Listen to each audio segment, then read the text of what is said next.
जय हिंद दोस्तों, कैसे सब लोग। उम्मीद करता हूँ सभी मस्त होंगे, अपने शिक्षण कार्य में व्यस्त होंगे। स्वागत है आप सभी का बीएड एंट्रेंस 2025 के एग्जाम में। आज हम करने वाले हैं सामान्य हिंदी के मोस्ट इंपॉर्टेंट क्वेश्चन, जो कि क्लास भी आज 2 है। चैनल पर जो भी नए हैं चैनल को सब्सक्राइब कर लीजिए। क्लास बहुत ही महत्वपूर्ण है, 50 क्वेश्चन पूछे जाते हैं।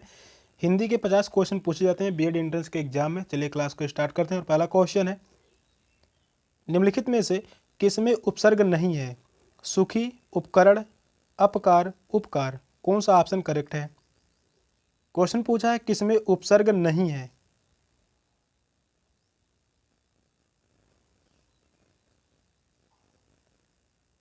तो यहाँ पर होगा सुखी। सुखी शब्द में उपसर्ग नहीं लगा है। इसमें क्या है? प्रत्यय है। इसमें जो लगा हुआ है वह है प्रत्यय। बड़ी ई जो होगा यहाँ पर प्रत्यय होगा। उपकरण में जो उपसर्ग होगा यहाँ पर होगा उप उपसर्ग। अपकार में इसमें जो होगा अप उपसर्ग। वही कह रहा है उपकार, तो यहाँ पर जो होगा उप उपसर्ग। पहला ये ऑप्शन करेक्ट होगा, सुखी। इस शब्द में प्रत्यय लगा हुआ है, बड़ी, उपसर्ग नहीं है। नेक्स्ट क्वेश्चन है, अध्यापक में कौन सा प्रत्यय होगा? इका, अका, आ, अधि। कौन सा ऑप्शन राइट है? उपसर्ग प्रत्यय से बीएड एंट्रेंस के एग्जाम में 2 से 3 क्वेश्चन पूछे जाते हैं, और सभी क्वेश्चन, जितने भी क्वेश्चन लिए गए हैं, बहुत ही महत्वपूर्ण हैं। क्वेश्चन पूछे गए हैं।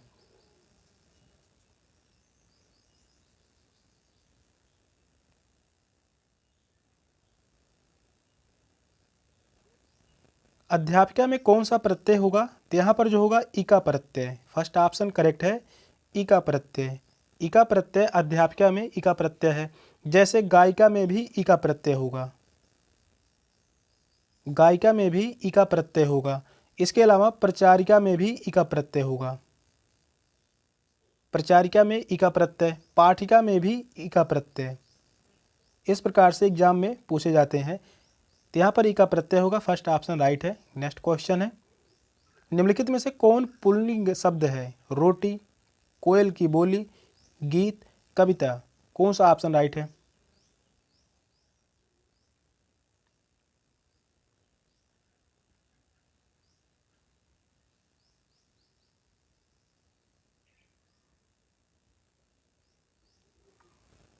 कौन सा पुल्लिंग शब्द है? तो वह है गीत। गीत शब्द जो है यह पुल्लिंग शब्द है। थर्ड ऑप्शन राइट है, गीत।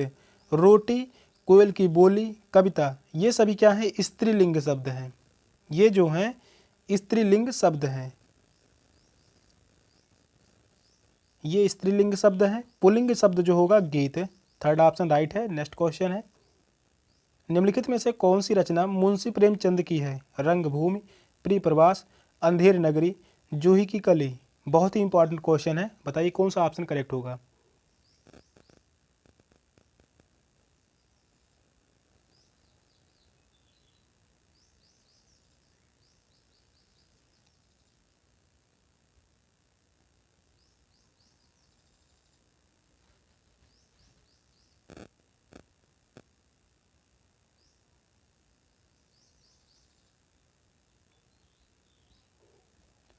इंपॉर्टेंट क्वेश्चन है। क्वेश्चन कह रहा है मुंशी प्रेमचंद की कौन सी रचना है? तो वह है रंगभूमि। फर्स्ट ऑप्शन करेक्ट है, रंगभूमि। रंगभूमि मुंशी प्रेमचंद का उपन्यास है। यह क्या है? उपन्यास है, उपन्यास। प्रियप्रवास किसकी रचना है? बहुत ही इंपॉर्टेंट है। प्रियप्रवास किसकी रचना है? अयोध्या सिंह उपाध्याय हरिऔध की। अयोध्या सिंह उपाध्याय हरिऔध की। उपाध्याय हरिऔध की। अंधेर नगरी, यह भी इंपॉर्टेंट रचना है। यह जो है भारतेंदु हरिश्चंद्र की है।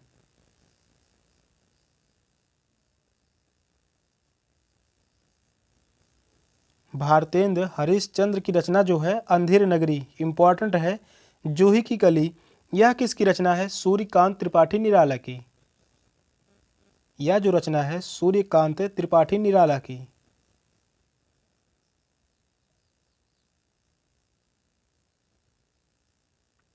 जूही की कली रचना है सूर्यकांत त्रिपाठी निराला की। अंधेर नगरी जो रचना है यह है भारतेंद्र हरिश्चंद्र की। प्रियप्रवास, यह रचना जो है अयोध्या सिंह उपाध्याय हरिऔध की। रंगभूमि जो है यह एक उपन्यास है। जो रचना जो है मुंशी प्रेमचंद्र की। सभी रचनाएं पूछी गई हैं, बहुत बहुत ही महत्वपूर्ण है। फर्स्ट ऑप्शन करेक्ट है। नेक्स्ट क्वेश्चन है, सुरेंद्र में कौन सी संधि है? यड़ संधि, गुण संधि, वृद्ध संधि, अयादि संधि। कौन सा ऑप्शन राइट है?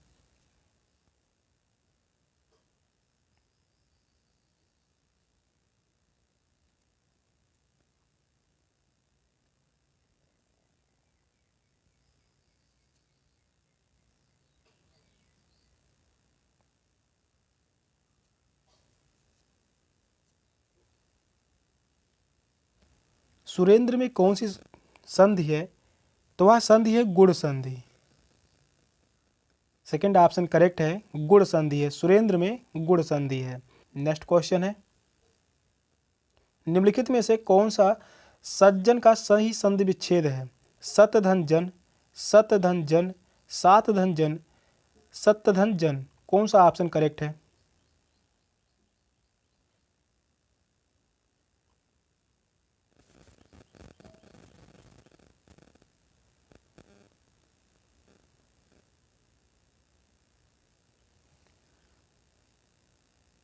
कौन सज्जन का सही संधि विच्छेद है? सज्जन का सही संधि विच्छेद कौन सा है?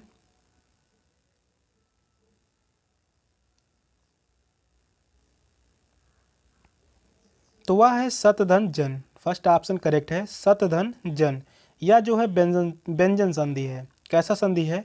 यह जो है व्यंजन संधि है और इसका संधि विच्छेद होगा सतधन जन। नेक्स्ट क्वेश्चन है, जो दूसरे पर अभियोग लगाए उसे क्या कहा जाता है? अभियुक्त, अभियोगी, दोषी, छिद्रान्वेषी। कौन सा ऑप्शन राइट है? क्वेश्चन जो है इंपॉर्टेंट है। क्वेश्चन कह रहा है जो दूसरों पर अभियोग लगाए उसे क्या कहा जाता है?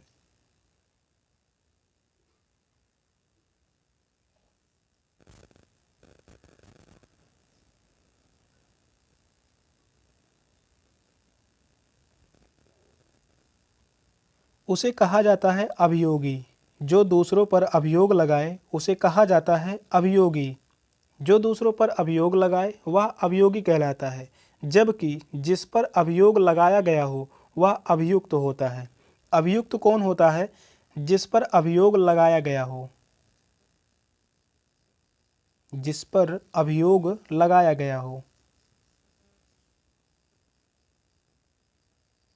जिस पर अभियोग लगाया गया हो वह होता है अभियुक्त।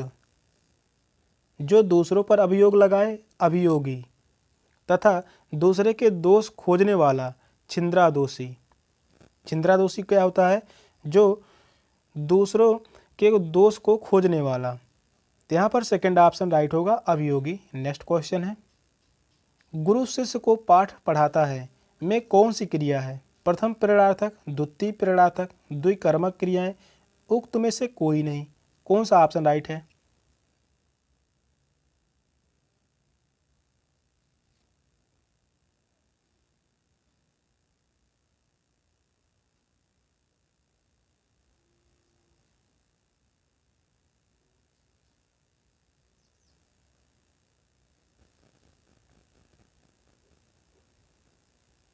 गुरु शिष्य को पाठ पढ़ाता है, कौन सी क्रिया है?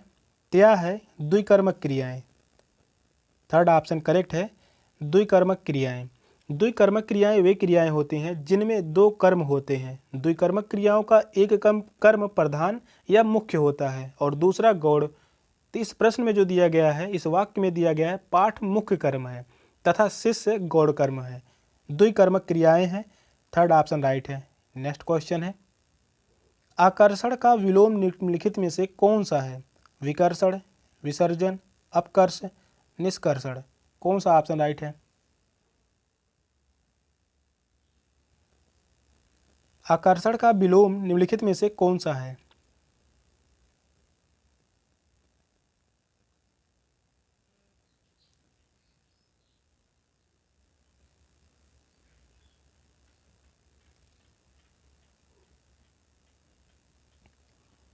आकर्षण का विलोम होगा विकर्षण। फर्स्ट ऑप्शन करेक्ट है, विकर्षण।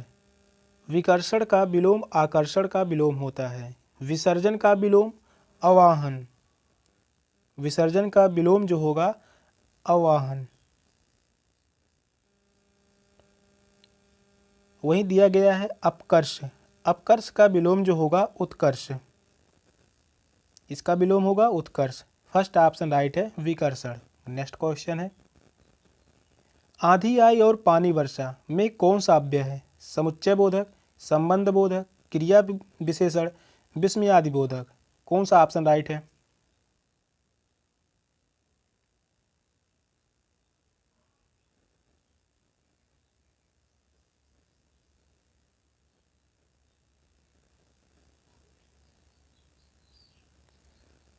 आंधी आई और पानी वर्षा में कौन सा अव्यय है?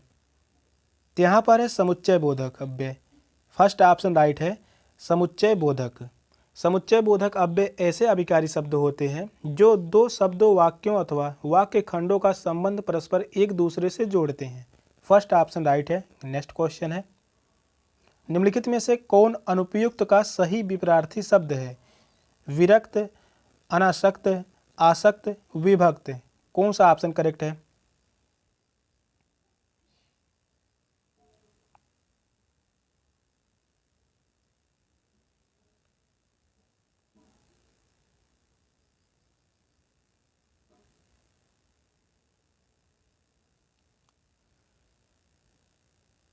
अनुरक्त का सही विपरार्थी शब्द है तो वह है विरक्त। फर्स्ट ऑप्शन राइट है विरक्त। जबकि अनासक्त का विलोम होता है आसक्त। अनासक्त का विलोम आसक्त, विभक्त का विलोम अविभक्त। विभक्त का विलोम होता है अविभक्त। फर्स्ट ऑप्शन राइट है। नेक्स्ट क्वेश्चन है, निम्नलिखित में से कौन भिन्न है? अंक, गणना, गिनती या लेखा। कौन सा ऑप्शन राइट है?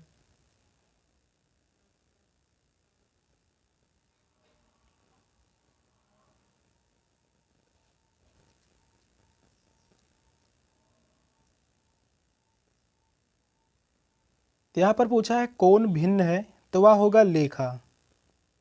फोर्थ ऑप्शन करेक्ट है लेखा। अंक, गणना, गिनती तीनों एक ही परंपरा से जुड़े हैं शब्द हैं, जबकि लेखा शब्द इनसे पृथक है। फोर्थ ऑप्शन राइट है। नेक्स्ट क्वेश्चन है, अनुरक्ति, आसक्ति, विरक्त व प्रेम में कौन भिन्न है? अनुरक्ति, आसक्ति, विरक्त या प्रेम, कौन सा भिन्न है?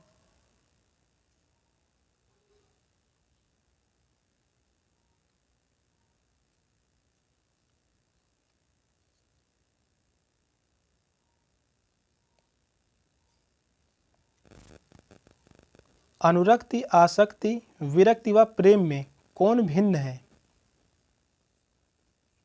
तो वह है विरक्ति। थर्ड ऑप्शन राइट है विरक्ति। अनुरक्ति, आसक्ति व प्रेम एक दूसरे के समानार्थी शब्द हैं, किंतु विरक्ति इससे भिन्न है। विरक्त का अर्थ होता है उदासीनता। इसका जो अर्थ होता है उदासीनता। थर्ड ऑप्शन राइट है, यही भिन्न है। नेक्स्ट क्वेश्चन है, उसने अपने आप को धोखा दिया। इस वाक्य में अपने आप शब्द में कौन सा सर्वनाम है?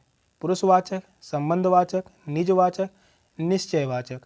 कौन सा ऑप्शन राइट है? क्वेश्चन जो है बहुत ही इंपॉर्टेंट है।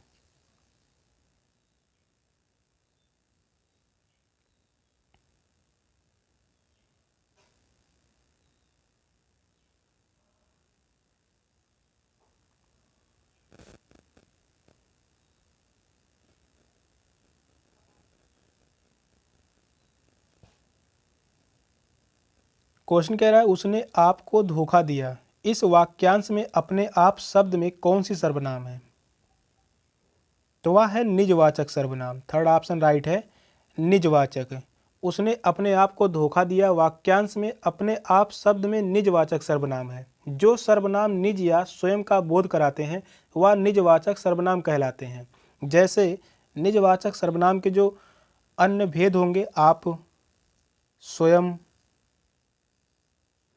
या अपने आप, ये सभी क्या हैं? निजवाचक सर्वनाम है। थर्ड ऑप्शन राइट है। नेक्स्ट क्वेश्चन है, रीता धीरे धीरे चली वाक्यांश में धीरे धीरे शब्द में किस क्रिया विशेषण का रूप है? रीतिवाचक, कालवाचक, स्थानवाचक या परिणामवाचक? कौन सा ऑप्शन राइट है? यह भी क्वेश्चन जो है इंपॉर्टेंट है।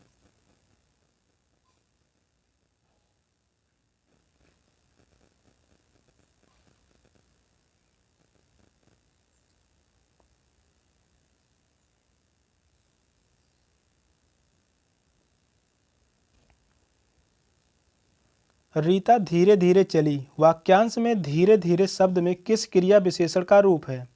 तो वह है रीतिवाचक। फर्स्ट ऑप्शन राइट है, रीतिवाचक। रीता धीरे धीरे चली वाक्यांश में धीरे धीरे शब्द रीतिवाचक क्रिया विशेषण है। जो क्रिया विशेषण क्रिया की रीत या ढंग बताए उसे रीतिवाचक क्रिया विशेषण कहते हैं। उदाहरण के रूप में जैसे ऐसे, जैसे, कैसे, वैसे, अच्छी तरह, अचानक या धीरे धीरे, अपने आप, ये सभी क्या है? रीतिवाचक क्रिया विशेषण है। फर्स्ट ऑप्शन राइट है। नेक्स्ट क्वेश्चन है, बंदव गुरु पद पदुम परागा सुरच सुवास सरस अनुरागा कौन सा छंद है? चौपाई, सोरठा, कुंडलिया, वरवय? कौन सा ऑप्शन राइट है?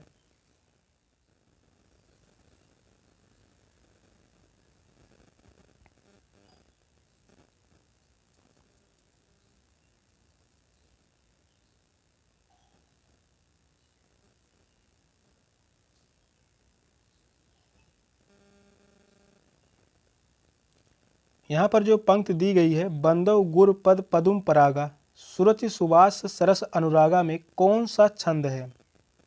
तो यहाँ पर जो छंद है वह है चौपाई। चौपाई में 4 चरण होते हैं, प्रत्येक चरण में 16-16 मात्राएं होती हैं। प्रत्येक चरण में 16-16 मात्राएं होती हैं। यह जो है सममात्रिक छंद है। यह जो है सममात्रिक छंद है। फर्स्ट ऑप्शन राइट है। नेक्स्ट क्वेश्चन है, निम्नलिखित वाक्यों में एक सकर्मक क्रिया का वाक्य है। रमेश अपना हाथ खुजलाता है, संगीता मुस्कुराती है, रीता पढ़ती है, वह जाता है। कौन सा ऑप्शन राइट है?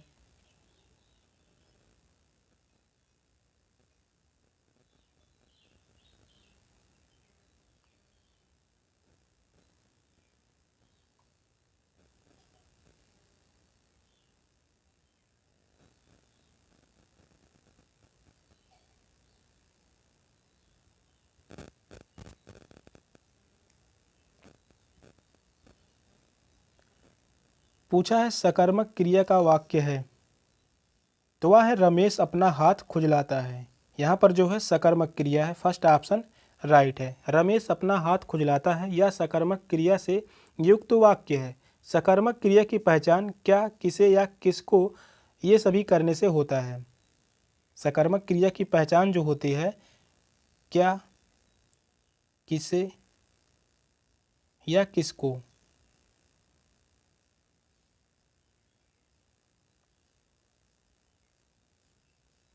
यहाँ पर जो है फर्स्ट ऑप्शन राइट है। रमेश अपना हाथ खुजलाता है, यहाँ पर जो है सकर्मक क्रिया है। नेक्स्ट क्वेश्चन है, जिस समास में पहले या बाद का कोई भी पद प्रधान नहीं होता उसे क्या कहते हैं? बहुब्रीहि समास, तत्पुरुष समास, कर्मधारय समास, अव्ययी भाव समास? कौन सा ऑप्शन राइट है?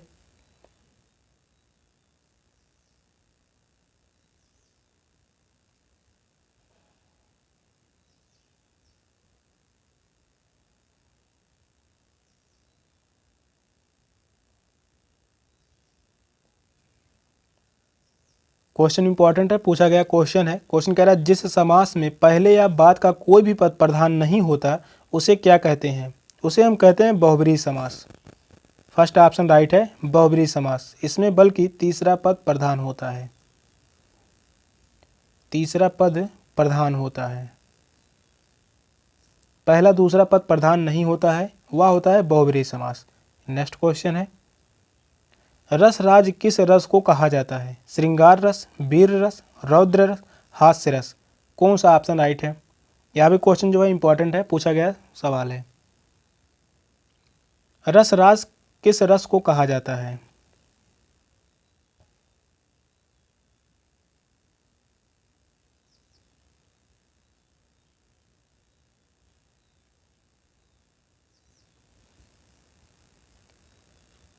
रसराज किस रस को कहा जाता है? वह है श्रृंगार रस।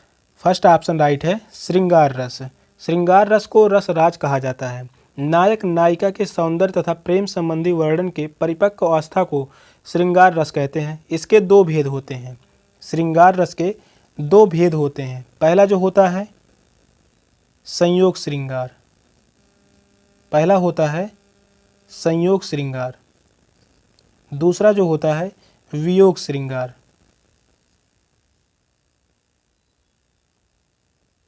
दूसरा होता है वियोग श्रृंगार। श्रृंगार रस का अस्थाई भाव क्या है? पूछा गया सवाल है, अस्थाई भाव क्या है? तो वह है रति। इंपॉर्टेंट है। श्रृंगार रस का अस्थाई भाव क्या है? तो वह है रति। फर्स्ट ऑप्शन राइट है। नेक्स्ट क्वेश्चन है, हरि गीतिका के प्रत्येक चरण में कितनी मात्राएं होती हैं? 14, 21, 24 या 28? कौन सा ऑप्शन राइट है?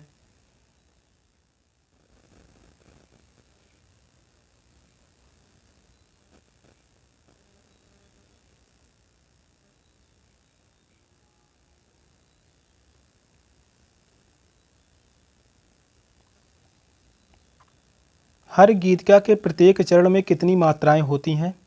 तो वह है 28 मात्राएं होती हैं। फोर्थ ऑप्शन राइट है, 28 मात्राएं होती हैं। हर गीतिका के प्रत्येक चरण में 28 मात्राएं होती हैं। चरण के अंत में लघु गुरु होते हैं। 16 और 12 मात्राओं पर यति होती है। यह जो है सममात्रिक छंद है। कैसा छंद है? सममात्रिक छंद है।